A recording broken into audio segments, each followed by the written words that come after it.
So, have you had a period in your life, in business or in personal life, where you've just been getting knocked down, and knocked down some more, and you feel like the world is against you? I've had an experience like this in my business journey very recently, and I'm still undergoing it. So keep on watching, keep on listening. If you want to hear my thoughts, hear how I manage these experiences and how I deal with extreme levels of stress. Thank you as always, let's get started.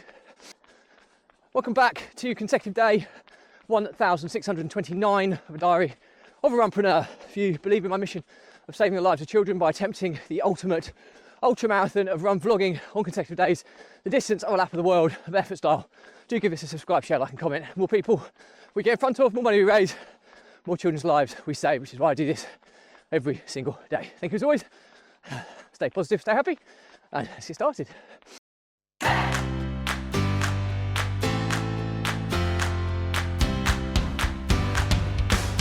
So, consecutive day 1629, and today's topic is all about dealing with knockback or knockdown after knockdown after knockdown, when you feel the world is against you and you just keep taking a beating.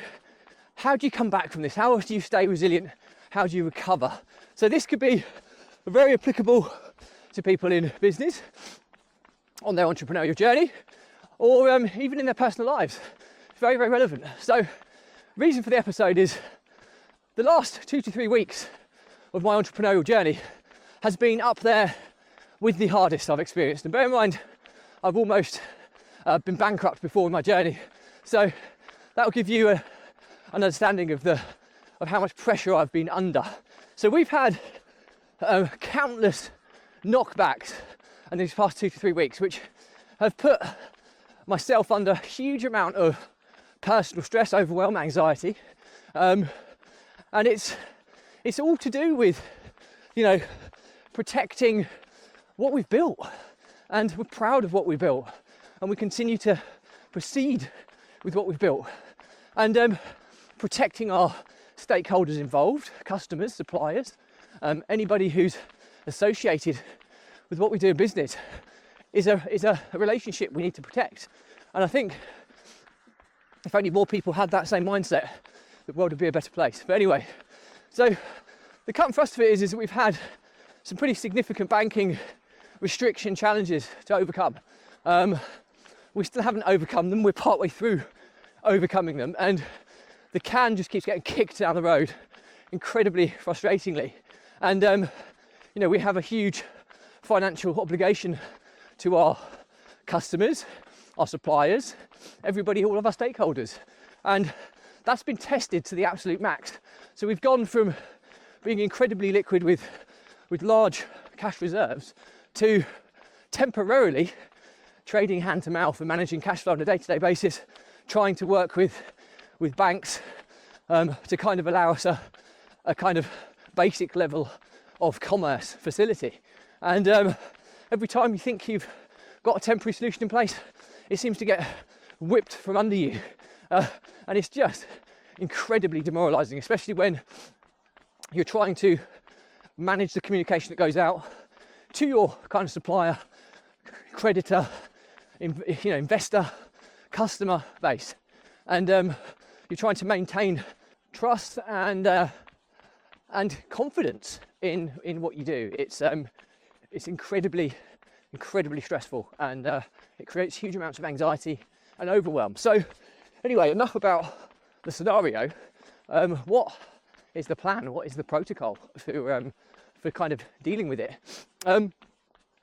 Well, I've always been somebody that is proactive in my approach, and I'm a strong believer in any problem or issue or challenge that's presented itself is an opportunity to grow.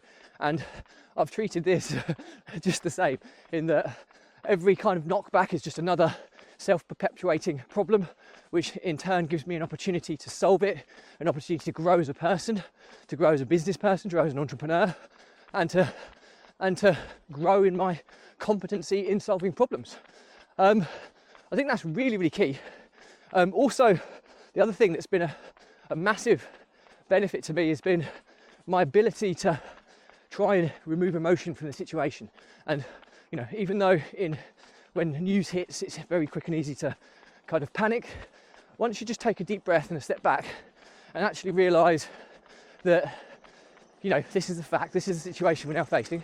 There's nothing by getting emotionally stressed about it is going to solve. So let's just try and park our emotions to one side, look at the facts, the figures, the information that's in front of me, and formulate a plan of how we're going to deal with it. And sometimes the solutions to your problems aren't always the best outcome or the best option, but it's still a way of kind of proactively dealing with it. I think indecision and inaction quite often is the worst outcome, because you're burying your head in the sand and things can escalate and snowball out of control very quickly and easily from that situation. So I suppose the learnings from my diary today is exactly that. When in life you're just getting knocked back on a continual basis, whether it's personal, business, entrepreneur, whatever, when you're getting that, it's really, really difficult to keep positive and morale high. You just feel defeated, you feel low, you feel anxious, you feel overwhelmed. So what is the solution to that? Well, first and foremost, you have to control yourself and get yourself under an element of control so you can proactively deal with the situation. So a proactive approach is absolutely critical. How do we do that? Well, first and foremost, try and remove emotion from the situation. Try and segregate your emotion out of the situation. Remove that panic. If it's just straight fresh in your mind, it's really hard to do. Just take a time out, take a walk, take a run, get yourself out of that situation to calm yourself down. There's not many situations in life that time won't dilute. I'm not saying time's going to heal, but time will dilute the impact. Impact is at its peak when it originally happened, and then the impact when it's something that's kind of come about as a fresh problem, the impact of that problem is very immediate, and then as time goes on, the impact of it on your emotional state diminishes. So get your emotions under control would be the first thing. Like I say, if you struggle with that, take a beat, take a time out, get out of the situation so you can kind of process what's happened.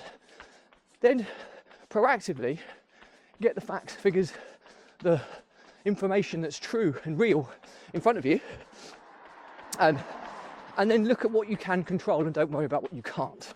Now, I'm not saying the stuff that's outside of your control is you can just completely disregard. You can't at all, but you can't control that. So put it to one side and segregate it with your emotions, and then formulate a plan of what you can do, steps you can take when you've looked at all the facts, figures and information that's been presented in front of you. And once you've done that, you solve kind of the third related problem, which is inaction and indecision is often worse than any decision or action you take, because any decision or action you take will often lead to future decisions and actions that you can take. So you're constantly moving or progressing the process. Even if you're regressing the process, you make a poor decision, there's often scenarios where you can correct a poor decision or have the option to dilute the impact of that poor decision. By burying your head in the sands, it generally just snowballs and gets bigger and bigger and bigger and more problematic. So anyway, I hope these kind of techniques that I use are useful and helpful. And I'm just going past some people, so just bear with me a second before I finalise this episode. Cheers, thank you. So yeah, any questions or comments on it, drop me a line. I will do my utmost to respond to everyone. But always, thank you as always. If you believe in my mission of saving the lives of children by attempting the ultimate ultra marathon of run vlogging on consecutive days, distance of a lap of the world, barefoot style, then do give this a subscribe, share, like and comment. More people we get in front of, more money we raise, more children's lives we save, which is why I do this every single day. Thank you as always, stay positive, stay happy, and I'll see you again tomorrow.